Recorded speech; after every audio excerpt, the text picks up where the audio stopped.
research on the white storks. I did a talk. I did research on white storks at Nep Estate. That was part of my master's, and I managed it to get published, which is like pretty incredible level of determination there.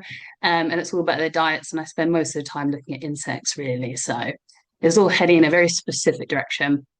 And then currently, I now live back in London, which is where I grew up, and I work as the urban beaver officer at the Ealing Beaver Project. Won't talk too much about beavers, but if you ever want to come visit, I'll do my due diligence and encourage you to do so. But let's bring it back to butterflies. So we have 57 resident species of butterflies, some of which you can see on the left here. This is sort of a screen grab of the big butterfly count. So butterflies people will be expected to sort of see around early August, late July time. And that's an event where we encourage people to record as many butterflies and goes towards our management practices. But by resident, that's a very particular word. That's why I've used it, because resident basically means butterflies that stay here all year, as opposed to maybe migratory butterflies, a bit like the painted lady you can see there that migrates over several generations from Africa to the UK. But in the Downs, we have 36, so not quite as many, which might be a bit of a relief if you're new to butterflies, because that is a lot to remember. But it has a very good number of butterflies and diversity. Butterflies are super important. They are what we call as indicator species, and that basically tells us whether or not an environment is doing well. If you don't have a lot of butterflies, it's not a particularly great sign. If you think about it, they feed off a lot of plants. They need particular plants to lay their eggs on, and they're quite indicative of the weather as well, because last year was terrible for butterflies, and that's because it was really wet. Whereas this year, well, arguably it's been a bit too hot, but butterflies have done a lot better. Across the South Downs, I'm a bit biased because I did live in Sussex, but some of the really good sites I saw butterflies were Cuckmere Haven, Devil's Dyke as well. But I always hear about New Timber Hill, Kithurst Meadow, and Staining. Always seems quite nice. A lot of wildflowers down that way. So you do have a good variety of places to have a go and have a look. And hopefully you'll still see a couple of butterflies towards the end of August as well. So usually when I do these sort of workshops and talks, I talk about my top 5 tips for identification. It's not a science, but it can help you. And you have to sort of use them in tandem together to kind of figure out what a butterfly might be. So I'll go through them. I'll talk a bit about them. We'll see how we go. So firstly is size. I mean, the size of the butterfly is usually obvious. Even if you don't get a good look, you probably will be able to tell, a tiny, tiny common blue from quite a big red admiral. The size difference can be quite obvious. But there can also be medium butterflies as well. I think the only exception to the rule, because there always is one, is the meadow brown. Sometimes they're a bit small, sometimes they're a bit larger. But generally, in my experience, the rest of them stay within the lane that they're meant to. And sometimes it can be the main form of differentiation in naming. So I put the small white here on the bottom right and the large white on the top left. Their size can be quite dramatically different, but that doesn't mean it is always very clear, especially when they're flying. So size can help you, but again, you probably need to use the other 4 tips just to feel super secure in your identification. If something is small, medium, they do often stay close to their preferred habitat. With the exception of the small white, that butterfly goes wherever it wants, whenever it wants. It rarely ever stops. But if we're thinking like a meadow brown or a gatekeeper, which we'll see soon enough, they'll sort of go around and then they'll stop. So you can usually follow after them. The next one is coloration and marking. So sometimes it can be helpful to group butterflies by colors. So there are some butterfly books, some really handy ones that will sort of organize them by colors. So they might put the browns together, they might put the reds together and the whites together. And that might help you organize it sort of in your mind of going, okay, that's a red butterfly. There's only, 2 sort of things that it could possibly be. But also in addition to markings, so sort of spots and stripes and bands. So you can see here there's the peacock. I mean, its biggest feature, aside from the fact that it's red, is the big eyes that are on it, which are a deterrent. There is no other UK butterfly that will have eyes like that on them. So if you can spot that, that's pretty much 100% going to be a peacock. But they might have bands. So this one is the red admiral below it, and that has got red bandings on its upper wings. Again, that's pretty specific to that butterfly species. So I do say as sort of a key takeaway, kind of look for the main color and the main markings that you can think of. Because if you go back and say, okay, to, I don't know, a butterfly friend or expert, you might say to someone, okay, I've seen a butterfly, it's black, it's red, it's white, and it has stripes on it. They'll probably be able to get that down for you for what it is. But don't worry too much about the sort of the minor details. I think focus on the main, most obvious ones. Then we have habitat. So this is more important to some species than others. There's some butterflies that will just go wherever they want. But for some butterflies, it can help sort of tip the scales in cases of doubt of what it might be. So in terms of habitats, we're usually talking about grasslands, woodlands, farmlands, heathlands, those sort of places. Some species are strong flyers and can be found everywhere, and they're more widespread. So there's some that are like commas, the whites, peacocks, and things. They sort of go wherever they want. But say here's sort of the meadow brown, I would personally expect that to be in a grassland,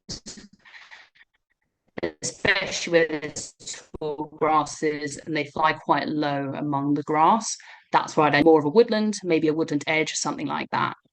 In addition to maybe commas and things, especially basking in sunny areas.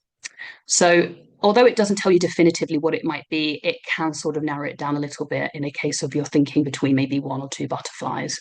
It might sort of remove one out of the guessing game there. Then we have shape and silhouette. So I really like this bit because you have to look at sort of the unique shape of the butterflies. So are the wings more round or are they more pointed? Maybe the wing edge is smooth. So the red admiral, you can see its silhouette here. It's not the smoothest, but it's still somewhat smooth. But then compared to one above, which is the comma, that's pretty jagged in shape, and that's by design. It's to look like a dead leaf. And aside from maybe the peacock, that's pretty much unique to the comma. It can be unique and helpful to look at other families of butterflies like skippers and things like that. They have quite a unique shape, but that's not a kind of butterfly you'd probably see this time of year. And also whether or not it looks more flat when flying. So butterflies like red admirals, they sort of fly with their wings sort of horizontal, as opposed to maybe some of the smaller butterflies, and they might fly with their wings sort of all the way up. So that can help you as well. But if you see a red admiral, you're going to see quite a big shadow. So that might also tell you that that's that as well. And then behavior, this actually might be my favorite instead, because it gives a lot of personality to these butterflies. I always say, you know, if you come up with your own stories and interactions and memories of these butterflies and the things you saw them do, that will really help you remember. Hence why I put a common blue with some suntan lotion on there. And that's because the males spend most of their time just basking in the sun. If you disturb it, it will fly a little bit, it'll stop, and it will continue to bask in the sun.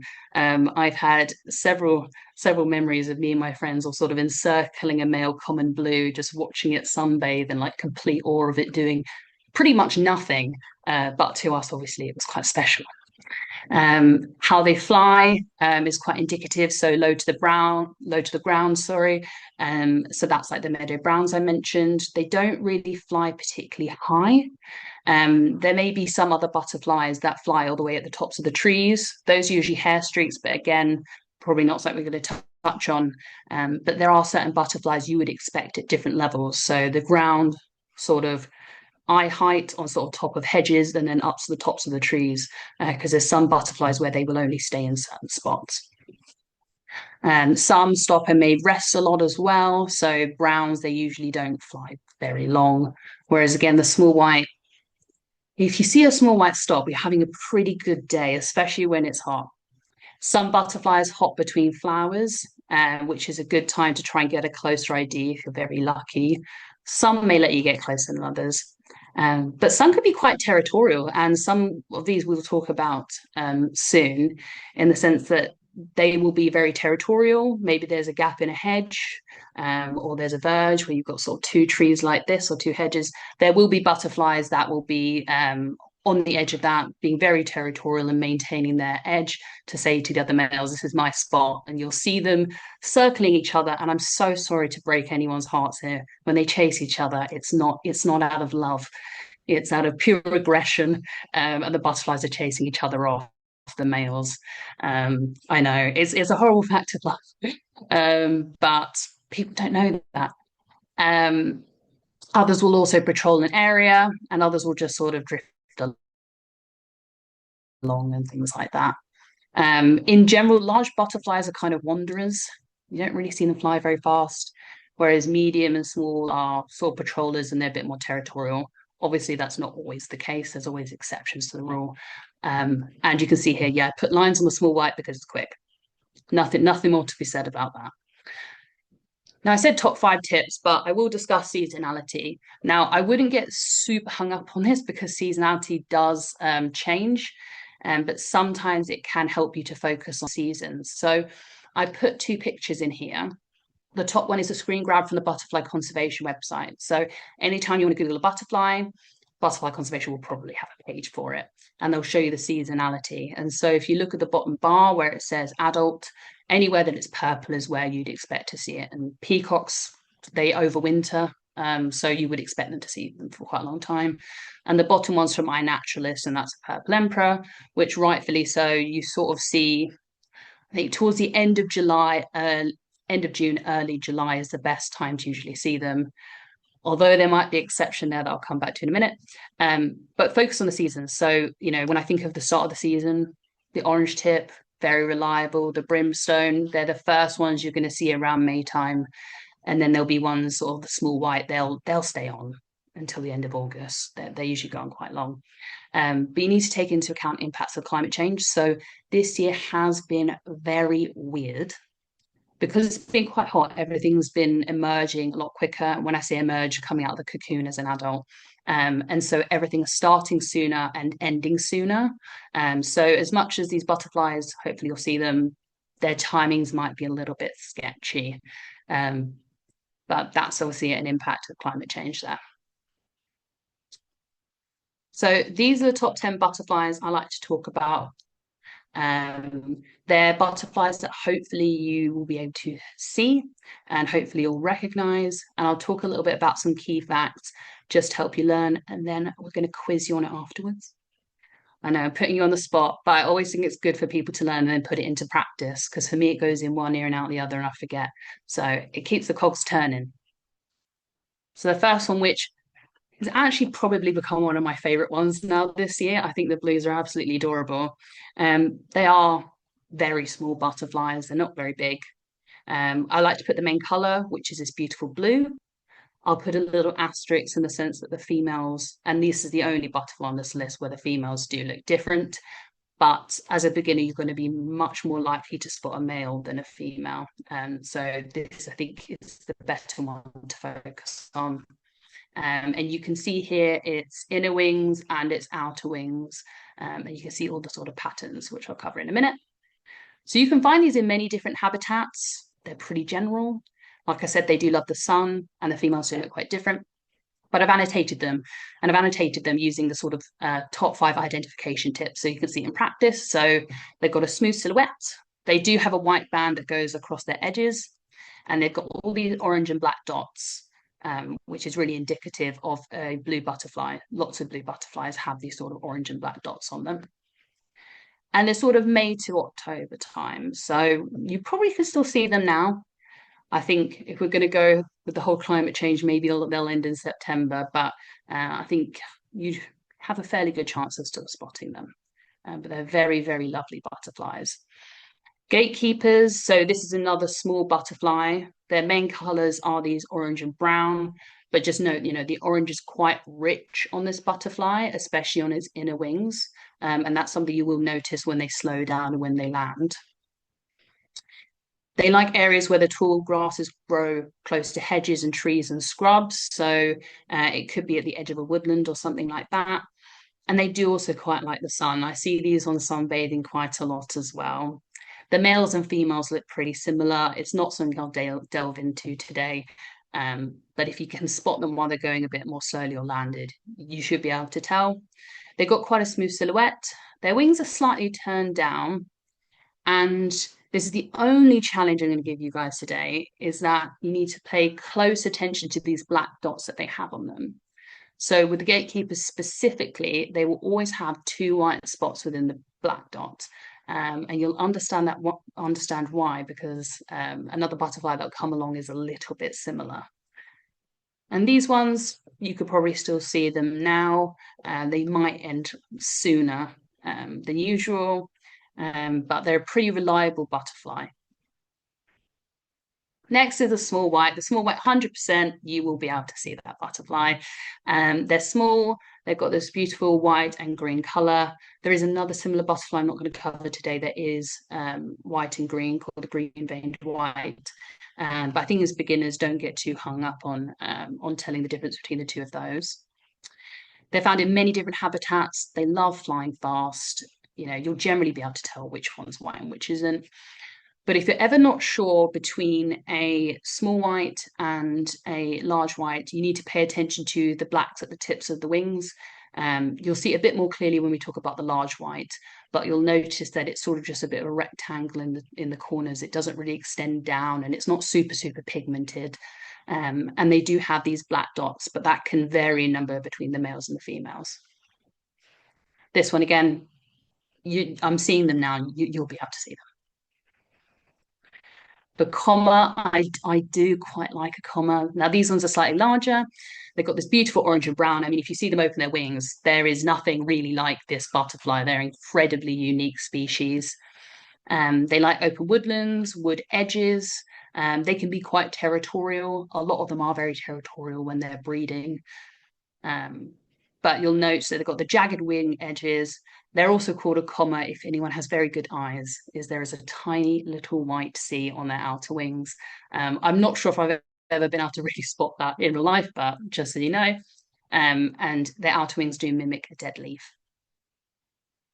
And these ones are July all the way back round to the next year of May. So they'll keep going. Next is a speckled wood. So this is a very classic woodland species. I usually find them when the light sort of creeps into the woodland, and they'll be sort of basking in that little bit of light. They're medium, so again, they're bigger than our smaller butterflies. They've got this beautiful brown and yellow sort of coloration. They're quite I can't really think you can call butterflies fluffy, but they've got quite a lot of hair and fur on them as well. So they like areas where tall grasses grow, and some shades of woodland paths, hedgerows. Again, territorial. This is a very common trait. But you'll note a sort of smooth-ish silhouette. They do have a kind of scalloped appearance to their edges. And the yellow spots have black and white spots within them. So a bit layered, but quite unique in that they've got these sort of yellow, then black, then white. But again, nothing superbly quite like it. And you can find them April to October. Now, this is the one that I was commenting on with the gatekeeper that can be quite similar, and it can catch people out. It's caught me out before. They are bigger butterflies, although the meadow brown does vary, which can be a little bit frustrating when you see a very small meadow brown. It happens. But again, they've got this brown and orange color to them, usually always grasslands. I find it very rare that I ever see them anywhere else. And they like to fly quite low amongst the grass. So that's really like indicative of their behavior. Now, the difference is that within the black dots, there's one white spot as opposed to the two in the gatekeeper. So if you can get a close enough look, but for me, the main difference is just pay attention to the amount of orange that's on them. The meadow brown has, the meadow brown has significantly less orange on them than the gatekeeper does. And the size it is usually quite a bit bigger as well. June to September as well. I think those might have been finished now. And then the large white. So large, white and green, found in many habitats. It's a fairly slow flying butterfly. It's not particularly quick, which is quite contrasting to the small version. But what I'd focus on is you can see on these edges, the black sort of stretches down the forewings. It's not just sort of at the edge, imagining that the wings were open and this looked like the top. But you can see it sort of extends both way and it's a lot darker, it's a lot richer. So that's what I'd focus on in addition to the size and its behavior will really help you. And this one is April all the way to October, so you might still see them now as well. Next one is the Red Admiral, which I'm sure you guys have all seen before. They're just very cheeky butterflies. They're quite large. They've got this red and black, also some orange on them.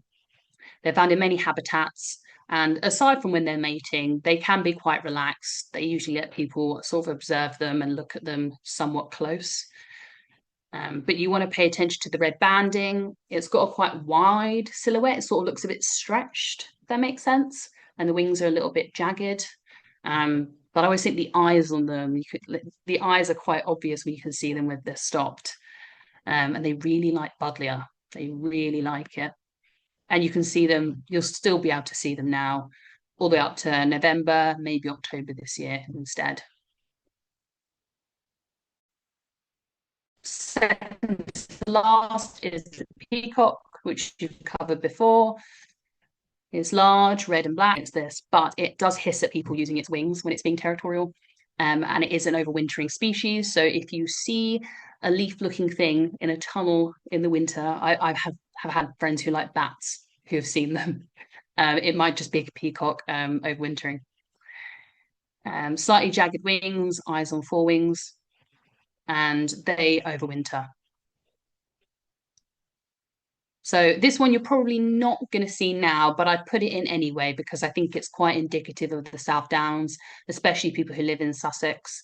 And I've had a lot of time observing them. These are absolute terrors. So purple emperors, they like to live in sort of dense blocks of broadleaf woodland, dense scrub with lots of willow or clusters of small woods. Remember when I said the sort of like edges of trees like this? They will sit on the edges and they will be sort of observing and patrolling, and they will attack everything in sight. I recently saw a video of a purple emperor going towards a kestrel nest, and the kestrels were petrified. These poor juveniles, and I just thought I would be too. And if they're not attacking, they're eating poo, which I personally wouldn't enjoy doing, but we listen and we don't judge. They've got this white banding, white silhouette, you know. We do have another purple butterfly, but not in this kind of rich tone. And there's orange eye spots. They never really come down from the tops of the trees either. But if you go to a place like Knepp Estate, end of June, early July, you will absolutely see them, no doubt. And they're July to August, so they're not around for very long. It's sort of blink and you miss it. So hopefully that wasn't too fast. I know we have only a limited amount of time, but I thought those would be the butterflies that you have the best chance of seeing, and hopefully will prepare you for next year. So we're going to guess only 5 butterflies, because in cases where you might have 10 before, everyone's going to guess what the last butterfly is, and then it's sort of a process of what's gone and what hasn't gone. It doesn't matter if you get it right, it doesn't matter if you get it wrong. Sometimes it's just to help people have a go, and I enjoy it, even though I'm technically not answering them. So I'll show you a butterfly bit like this, its silhouette, and just a couple of facts. And then Eloise will put up a poll and you can guess which one you think is correct. And then I'll reveal it. And we'll just have a go. So this butterfly, it's brown and it's orange. It has a black dot with 1 white spot within it, if you remember that. And it likes to fly low amongst the grass. So have a go. It doesn't matter if you get it right or if you're wrong. But hopefully you paid attention to the white spot facts. I've launched the poll, so hopefully everyone can access that. If you're struggling to see it, please just put your answers in the chat. Yeah. Tech can be a bit of a nightmare sometimes.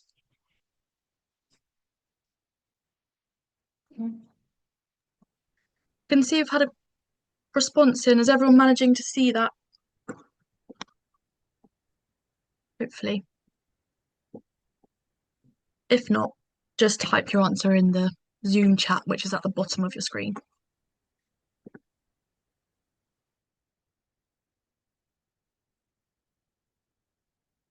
I think people are going to feel very reassured when they see what the right answer is and hopefully feel a little bit more confident with the next one, perhaps.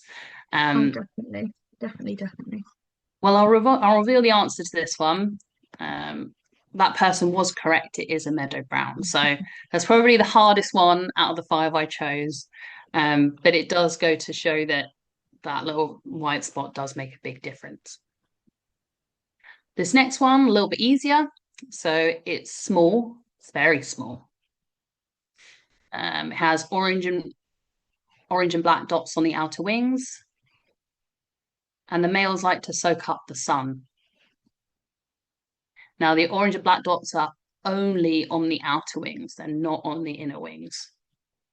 Who likes to sunbathe? Me liking my suntan lotion raised jokes.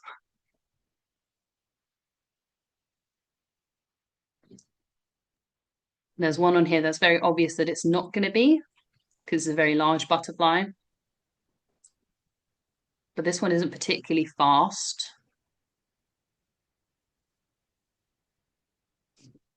Anyone's got any ideas? Do pop it in the chat. Doesn't matter if it's wrong. We're all learning. Okay. We can always go through it.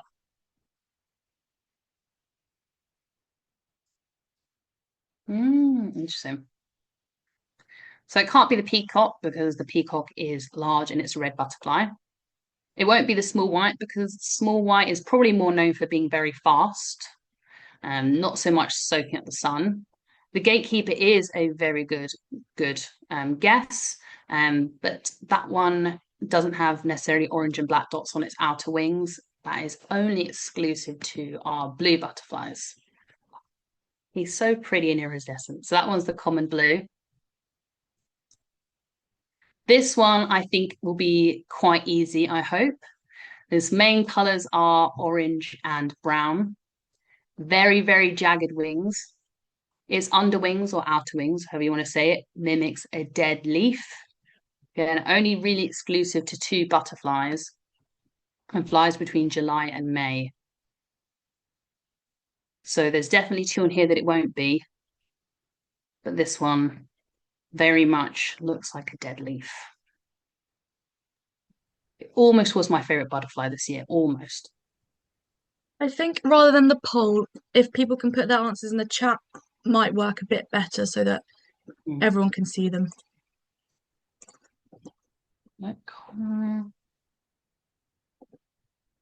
Well, it won't be the purple emperor. Well, let's see. Yeah, okay, that's working a lot better. Absolutely. This one I really, really like was hindering on if the blues or the comma was going to be my favorite because I've seen a lot of comma this year. Um, it is such a solid butterfly. If that word could be used towards a butterfly. This one, its main colors are white and green. It has black dots and edges to its forewings, and it likes to fly very fast. So we're sort of deciding between two different species here, I reckon. I think there's one part of it that's if I've gone on about this as much as I think I have, yeah, I've clearly gone on about it enough. It absolutely is the small white. I mean, if anyone's going to be around chasing a butterfly, it might be the small white. They are a thing of their own. And the last one, it's quite a large butterfly, likes to hiss at people. Again, not something I've experienced. I'll tell myself they like me more than other people, could be wrong. And has eyes on its forewing, the only one that will have it. Yes. There we go. You got to mix in some easier answers, some harder answers. But hopefully that reassures you that there are some butterflies you'll definitely be able to tell. So well done, everyone. Um, so that's all the end of the quiz. Yeah, hopefully you got some of them right. Don't worry if you didn't, it's still a learning curve. I think the more practice you get in person, the more confident you'll get. And I'll just end it with talking about how you get involved because even as an ambassador or not, I think that's the best thing to do is visit your local wild spaces. You know, I always get a group of butterfly nerdy friends. Me and my mate Zayed on the youth panel are usually going out looking for butterflies. Join your local butterfly conservation branch. So for some of you, that might be the Sussex branch. They are on Instagram, and they are really nice people. When I was living down in Brighton, you can use I Recall Butterflies to survey local butterflies. It's fairly user friendly. That'll probably require a more of an in-person session to go through it, but have a go and have a look. And next year, take part in the big butterfly count. If anyone follows me, you'll see that I'll be going on and on and on and on about it next year. But it's a very user-friendly way where you just sort of look for butterflies for 15 minutes and you note them down. And that's another picture of the youth panel from last year. And look out for butterfly events near you. I've led events for the London Wildlife Trust on butterflies and training young people to be citizen scientists. So hopefully there'll be other events near you, particularly by your local branch. Now, stay in touch. Obviously, I have to plug myself and the Butterfly Conservation. So feel free to give us a follow. And if you want to find out more about the youth panel and to sign up to our zine, which is a very fancy version of an online magazine, you can use the QR code here. And you'll get a copy sort of autumn time. We sort of do it seasonally. And these kind of produce some pretty good stuff. I'm pretty proud of them. But I'll leave that there. And I think Louise will probably ask for questions. Hello. Yes, I've just asked if anyone wants to pop a question in the chat box, but do feel free to unmute yourself and ask a question as well if you want to, if there's anything you'd rather ask in person. But we've got a question from David who said, do females emerge with all the eggs they'll ever have, or do they develop more eggs in adult life? It's a bit of a technical question. Yeah, I was going to say, I don't think I know this question. I mean, I assume that they produce the eggs only, well, they only produce the eggs after they've mated. So I don't know if it's a case of a combination kind of thing, but I might note that down to ask someone because I think that's quite an interesting one. I could probably answer questions a bit more about identification, but as a technical question, that's really good. The reason can you hear me, Şeniz? Yeah, yeah. The reason I ask is that I mean some butterflies just lay a single egg at a time, and yet others you hear of laying 100. You just say, yeah, I think it's really dependent on how like picky they are. It's the same with moths. Like I found drink egg moths, and there'll be like 7 in one spot, or brown hair streak, they lay maybe a couple. Whereas in my experience, purple hair streaks, these are a bit more advanced butterflies. They'll lay quite a few in a cluster, but only very particular places. So I guess it's just a difference in sort of evolution and sort of fighting for survival. But I don't know if it's quite the same as probably it would be in humans. So I would assume not, but I'd give it a Google. And if not, I definitely am going to find out the answer. That's great. I've got a question. Go for it. Out of all of your experiences with butterflies, whether it's going out looking for them or stumbling across them, what's been the most exciting one you've seen? And was it in a place you expected? Was it somewhere else? Even if it was outside of the Downs, what's been your best butterfly experience? That's so hard because this year's been really transformative. I mean, I knew I liked butterflies, but it wasn't really till I joined the youth panel that I really got into it, and that was last year. I joined in April. But this year I've seen more new butterflies than I think I've ever seen. I've saw these were in Croydon, but white letter hair streak, that was pretty special. That was pretty special. They're not very easy to find, and I've seen some of the more very rare butterflies like higher brown fritillary in Wales. Um, what else have I seen? Chalk-Hill blues. I think the one that probably got the most reaction from me is between the white admiral and the white letter hair streak, because both times I kind of try to silently freak out that I saw them, because white admirals are very secretive. It just sort of, I was in a woodland, it just landed above my face, and I thought, this is it, like I've been chosen. This is crazy. And then it flew off, and I've never seen one since. And the white admiral, I think it's only been spotted in that one place like 4 times last year. So I think it's not that you get chosen, but sometimes it's just by chance. And the white lead test streak is probably a close second. That one is quite cute. I know you shouldn't say it, but it is quite cute. No, I've never heard of that one, so I'll have to look it up after. Um, Mm. so can I ask as well, if someone was to spot a butterfly that they weren't sure of or they couldn't identify based on, the tips and tricks, what's the best advice for going away after, should they try and snap a picture? Should they note down anything quickly? What's the Mm. best advice for going away and thinking retrospectively about a butterfly they may have seen earlier? So sometimes obviously taking pictures is easier than others. It depends how quick they are. I say if you can, absolutely get a picture. Sometimes I might use things like iNaturalist, which are these different kinds of apps you can get on your phone that can help you identify what the species are by sort of plugging it in. If not, have a reliable set of butterfly friends. I've got one friend who's slightly more expertise than me, and I do ask him, I'm like, oh, what do you think it is? If not, note down the things that we talked about today. Was it large? What its main colors are? Were there any sort of patterns on it that you can remember?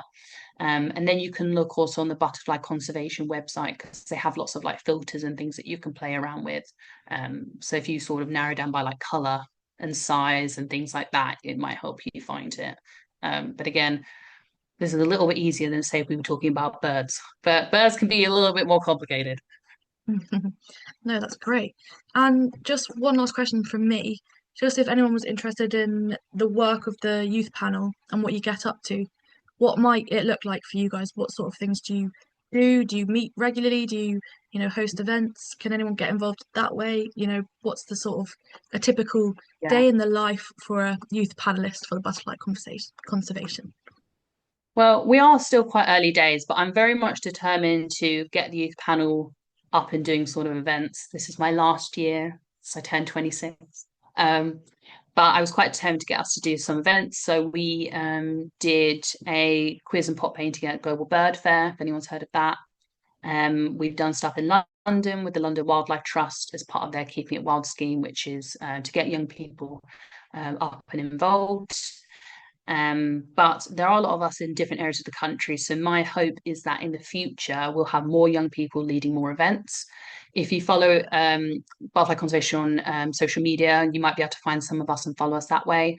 I'd say the zine is probably a very, very good way to keep in touch with us and what we're doing and seeing how that sort of molds and change in the future. Because I like to hope that we can get involved with more young people than just the 12 of us. That's kind of the dream. And that'll be my little goodbye thing to them. Yeah, But we do no, have to have some Sussex representation. But if the invitation's over there, I'll still come back, or to anywhere else in the South Downs. I'm sure, Pretty good national park. I'm biased. definitely. And we just had another question in, which is if you could bring back an extinct UK butterfly species, what would it be, or which would it be? Oh, that's so hard. I think the not one that I do think about, because as it's quite obvious, I've been involved in like some species reintroduction stuff, is probably the black veined white comes up a lot. You do hear stories that, and this is before I knew about the nature sites in Croydon of them cropping up because people releasing them. And I thought, Croydon Town Centre, why are these black veined whites coming up? Thankfully not. That one's probably top of the list of a lot of people. There have been talks about reintroducing them, so I would probably think of that one possibly first. Yeah, it's not maybe the most vibrant of butterflies, but I think that it just, I don't know. Can a butterfly have an elegant beauty? Mm, Can that be a thing? I think it can. definitely. Yeah. I saw that the large blue was being reintroduced as well in the UK. I don't know where it There's still was, so but many. Oh, someone says Hutchinson's Bank have black veined white. That's the exact place. Hutchinson's Bank and Chapel Bank in Croydon is fantastic. I can't believe I'd never been there before this year. So clearly, I need to be looking a little bit harder. But I saw a bunch of new things there, including what is it? The name escapes me. There's that banded moth species that looks like a wasp. Its name escapes me, but I saw that there this year, and that was pretty crazy fun. if anyone has any other questions, please ask them now, or we will slowly wrap up. Yeah. Just give everyone a If you have few any other seconds. questions, feel free to get in touch with me on social media or ask through Eloise or anything like that. And if I ever see any butterfly events, I usually do share them on my story, particularly focused on young people. Yeah, Shaniz, definitely. I unfortunately my internet cut out when I started speaking to you. Can you still hear me? Yeah. Okay. Um, I do. I've just started leading sort of strolls with the Friends of the South Downs. Mm. How ethical is it to sort of net butterflies and walk amongst wildflowers? Because I found a Mm. couple of members of my group sort of muttered that should we be doing this? And I captured an Adonis blue quite carefully and I was very gentle with it and I put it in a container. I didn't harm it. I mean, undoubtedly the thing is probably going to be a little stressed, but I did, exactly what Michael Blenko does. I mimicked what he did when I Mm. went out with him recently. But I just want to make sure, is it ethical to trample amongst wildflowers and so on, in the search for a butterfly just to show it to someone? I completely get where you're coming from. I feel like it's very like a personal decision on what your morals are. There are some people who are quite hard lined and they will, I've been told off by people saying that, it's frowned upon to catch certain butterflies, especially when I wasn't really as clued in on these different butterflies. I was just sort of having a go. And there are some cases where I think you're going to find it really hard to tell people the difference. So the Essex skipper and the large skipper, you can only really tell them by the bottom of the color of their antennae, unless Yeah, like you're really good, you'd be better than me. That's the only way that I learned. Maybe there's some butterflies, if they're rarer, people will probably frown upon it more so because they think it will damage them. I think being careful around trampling is super important because there are, I won't call them the equivalent of twitchers, but there are people who will find out about a rare butterfly and a certain area will get trampled a lot, which isn't really great. I'd probably lean away from that. But I think regardless of your choice, there are going to be people who disagree. I've seen people who think that we shouldn't be doing moth trapping at all. yeah, You're not going to please everyone. I think it's got to be your own judgment. Maybe I'd say maybe if something was really rare, maybe not. But if it's something common and it's not a species that will get quite agitated. But you can usually tell, you catch a butterfly, and if it's quite stressed, I usually just let it go. But if it's relaxed, and it'll give you a couple seconds. Common okay. blues usually like they're okay. But I'm sorry you're getting flack for it. But again, you know, No, I just don't, everyone's I was hoping to sort of introduce it more frequently as some of the walks I do, but I don't want to sort of do it if it's just going to gain me a yeah. reputation of someone who stresses butterflies, I think yeah, you might just have to tramples the see countryside. what your I can't really call them customers, can I? The attendees of your walks. If you're getting the similar kind of people Yeah. and you want them to keep coming, then maybe just do it in private or to like a certain set by yourself. Mm. But some butterflies you can be lucky and you'll be able to see them because they'll stay still. But there's some butterflies where they won't ever stop, and maybe the only chance you get is if you're lucky to catch them. I mean, I've had butterflies accidentally fly my net and I still didn't catch them out of like shock. That was a silverwash fritillary. That one's, I Right. think, allowed. I was quite shocked by it and it had flown into Yeah. a net and I was like, oh, and then it was gone. Um, but yeah, there's always going to be people who disagree with what you do. I think it's up to you. If you know that you're not harming them, it might just be the case that they don't know as much and they just assume that you're harming them. Yeah. Okay. Thank Yeah. you. I'm sorry, I can't give you a clear-cut answer No, there. no, no. It's It's a just bit of nice a to difficult share one. share the thought process, really. And am I being unreasonable in, trying to catch something just to show people? But it is part of Absolutely. education, isn't it? Yeah. Yeah. It's a hard one. You get these conversations about, I don't know, different areas like, not say it's the same, but like things like taxidermy and things like that. They're going to have these polarizing conversations and it's up to you to decide. But as long as you're properly informing people that it doesn't harm Yeah. them, then that's the most Sure. that you can really do. And I did check under the Wildlife and Countryside Act that they're red listed. In fact, Adonis blue, but they're only protected for sale. Believe it or not, I have no intention of selling it, just trapping it and showing people. Yeah. I think as long as it's probably not, and someone put it quite rightfully so, a very rare butterfly. I mean, I've never seen swallowtail in this country. I think some people I know have seen them in Norfolk. I'd watch, not touch. I wouldn't even. We'll No, we'll observe that. and I'll Yeah. be thankful for whatever I see. Thank you. We've had No a comment worries. saying some, but not many species it is illegal to catch them, Yeah, which I'm sure you just alluded to. Yeah, very yeah. interesting to sort of discuss the boundaries around that and the extent to which we should be interacting with wildlife. But generally, Mm, as it goes, trampling on wildflowers, we won't not advise. nice. We just have to say that. Yeah. Especially if it's a Sussex species, the round-headed rampion, don't trample on those.